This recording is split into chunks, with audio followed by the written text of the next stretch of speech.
de uma discussão política, um homem foi assassinado em um bar de Jaciara, no Mato Grosso. Walter Fernando da Silva, apoiador do ex-presidente Jair Bolsonaro, levou 2 tiros do petista Edno de Abadia Borges. De acordo com a Polícia Civil do Estado, abro aspas, a vítima defendia posicionamentos políticos de direita, enquanto o suspeito se alinhava à esquerda. Lembrando que já haviam ingerido bastante álcool, o que acalorou ainda mais a discussão e levou a esse fim trágico. Fecho aspas. O delegado do caso afirmou que o acusado não tinha registro de porte ou posse de arma de fogo. Tanto o petista quanto o bolsonarista não tinham passagem pela polícia. No momento, as autoridades trabalham para esclarecer alguns hiatos da investigação. Nossa, que palavra chique vocês usaram, hiatos. Hiatos da investigação. Por exemplo, o que teria motivado o crime? Qual foi o tema da discussão? Se os dois possuíam algum tipo de relação ou se encontraram no local somente no dia do crime. Bom, enfim, tem que investigar, né? Mas você veja, o fascista morreu com 2 tiros de um lulista que ama e é contra o porte de arma, tendo ele porte ilegal, porte e posse ilegal de arma, né? Tanto irregulares.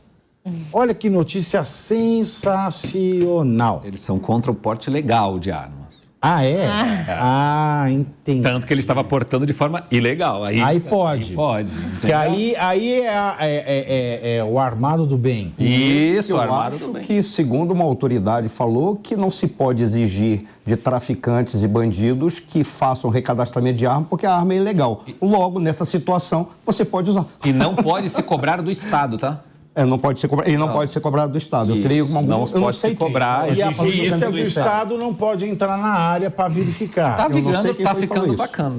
E a gente brigando em casa, nos bares, e lá, pessoal... Eu não vou mais para bar, não. Não, tá vai perigoso. Que tem um homem louco desse aí. Com amor para cima de você. Com ele me vê já, ó, pá. Pronto, já cai o boneco de Olinda, pum. É possível mesmo, não brinquem com isso. Não, mas estou falando sério. É o extremismo, é de novo o pêndulo da estupidez, mais uma vez que eu falo essa expressão aqui do Pavinato, é a gente brigando nas nossas casas, na rua e por conta de política, sem apresentar propostas pragmáticas assim para nossa sociedade. E eles lá, gente, o que eu ouço dos deputados que estão lá, falam assim, a gente grita ali, faz o escarcéu ali no plenário, virou as costas, tá todo mundo saindo para jantar junto, batendo papo. Então, pessoal, menos paixão política e vamos cobrar coisas concretas dos nossos eleitos. É um absurdo. Carol, eu já vi uma cena que terminou um debate, estavam saindo no pau. Quando terminou tudo, deu resultado, chegou a personalidade que estava... Poxa, tem uma sopa maravilhosa em tal lugar. Vamos lá. Foi todo mundo tomar sopa. E a gente continua brigando lá na rua. É um absurdo. A autoridade toma sopa, né? O povo mesmo toma outra coisa. Eu vi isso. Exatamente o que você falou. Só para mudar um pouco esse clima de velório. Esse clima de velório, eu acho que é o que a Carol falou, eu concordo plenamente. Qual é a do governador? Governador, eu tenho uma dúvida. Qual é o seu problema com o martelinho da B3? Você já viu? Toda vez que ele vai na B3, ele detona o martelinho, mas é uma raiva. É que ele martela o martelão. Pegou governador, deixa. Tem alguma coisa com o martelinho? O que acontece, Não cara? é que... Vocês já viram isso aí? Toda a cena dele... Ele bate com uma vontade naquele negócio ali, pra dizer que está se desfazendo da porcaria. Aquilo ali. Eu vou defender o Tarcísio. É um descarrego ali, governador. Eu vou defender o Tarcísio. Ele tem que descarregar mesmo, está dizendo, eu tô livre desse negócio. Batemos o martelo. Será que ele imagina o rosto de alguém? Não. Não é do perfil do Tarcísio. Ele tem que tomar cuidado para não dizerem que é uma, como fala, é um exemplo de ódio. Caramba, tá bom. E o amor? Estranho amor. Mas é uma notícia triste, porque você pensa as pessoas se matando por causa de discordância política. As pessoas se matando porque não sabem, porque eles nem sabem que eles existem. Não sabem o que é, nem sabem. Não sabe, depois vão tomar sopa. Gente, é surreal. Então, olha a figura que quem frequenta Brasília sabe bem que os políticos se conversam, se conhecem, se encontram. E aqueles apoiadores... Como deve ser, né? Como deve ser, isso é a política, isso é a democracia. E aí... a gente acompanha essas notícias da extrema violência, seja ela virtual, Então, ataques cibernéticos, seja ela física ou com homicídio. Então, essa notícia me entristece, me deixa muito chateado de pensar que as pessoas podem chegar nesse nível de violência por causa de um debate que deve ser simples, que é a própria política. Ele deve ser técnico dentro do Congresso, ele deve ser técnico na cobrança para que o seu político do Executivo faça um bom trabalho. Mas a partir do momento em que a discordância política nos grupos familiares... Agora são 15 horas e 53 minutos e a gente fala desse caso, desses malucos. Você não acha? O que acontece é o seguinte, o Brasil até 2013... Tá? Estou falando 10 anos atrás, uma década, não é nem uma geração. O brasileiro ele era fanático por futebol. E futebol não tem 50 tons de cinza, é ganhar ou perder. Ah, por que você é palmeirense? Não sei. Por que você é São Paulo? Não sei. Por que você é corintiano? Não sei. Ninguém troca de time. É uma coisa, eu sou da tribo, dessa tribo. É isso aí, é tribal. E aí a gente vê a questão da violência lá no estádio, etc. Aí, de uma hora para outra, o brasileiro virou fanático por política. Tanto que os programas de TV e rádio, do horário que passavam esporte, passaram a transmitir crítica política. Isso é muito bom, porque isso faz a democracia crescer. Ninguém sabia nada. E quem começou com esta moda foi esta casa, a Jovem Pan, a Rádio Jovem Pan. Quando o horário das 18 horas, passou a tratar de política com pingos nos is. Então, o pingos nos is, ele trouxe a política para as pessoas. Mas um debate, como a gente faz aqui, com visões plurais, é para as pessoas formarem consciência. Mas o que acontece é que isso vai se irradiando. Aí as pessoas que eram fanáticas por futebol viraram fanáticas por política. E acharam um político que era o time de futebol.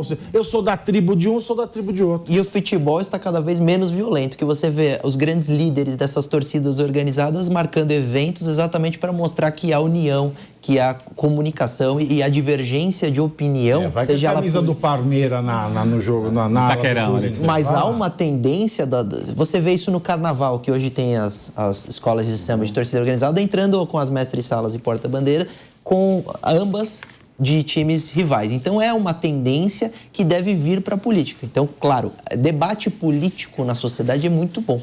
Ele provoca a população a cobrar, a pensar e refletir sobre as questões políticas. Mas o radicalismo que é o problema. Uma consideração. A Jovem Pan, realmente, ela é a grande responsável por isso. É nível nacional. Mas no Rio Grande do Sul, você acorda discutindo política, isso há 20 anos atrás, e vai dormir discutindo política. O problema do Rio Grande do Sul é que o Rio Grande do Sul é Las Vegas brasileiras. O que acontece lá fica por lá e não espalha para mais lugar nenhum. Mas lá, o ambiente, tanto que essa é a razão pela qual lá tudo é muito polarizado, porque se discute política a todo momento. Então, lá já... Até no sexo, assim, na hora H... Tudo se discute política lá. Exatamente o que você falou, até no sexo se discute. Pode parecer que é uma piada, mas até ali se discute no Rio Grande do Sul. Mas veja, só que lá fica muito isolado. Então, a questão que trouxe para essa paixão da política... Estou imaginando cada frase da hora H. Eu não posso falar pelo horário, mas tem umas boas que eu estou pensando. Mas olha só, aqui, a grande questão é que trouxe que a Jovem Pan, ela espalhou para o Brasil no momento em que as pessoas estavam tentando entender por que as suas desgraças vinham, independentemente, de sempre atribuir o sucesso ou a desgraça às ações dos seus líderes. Começaram a descobrir, não, mas o culpado disso sou eu, não são os nossos líderes. A Jovem Pan trouxe e mostrou para o Brasil inteiro que era necessário fazer esse tipo de debate. Aí é por isso que talvez a paixão tenha sido substituída. As pessoas passaram a ligar, não mais ligar para o futebol e passaram a ligar para a política. Elas identificaram.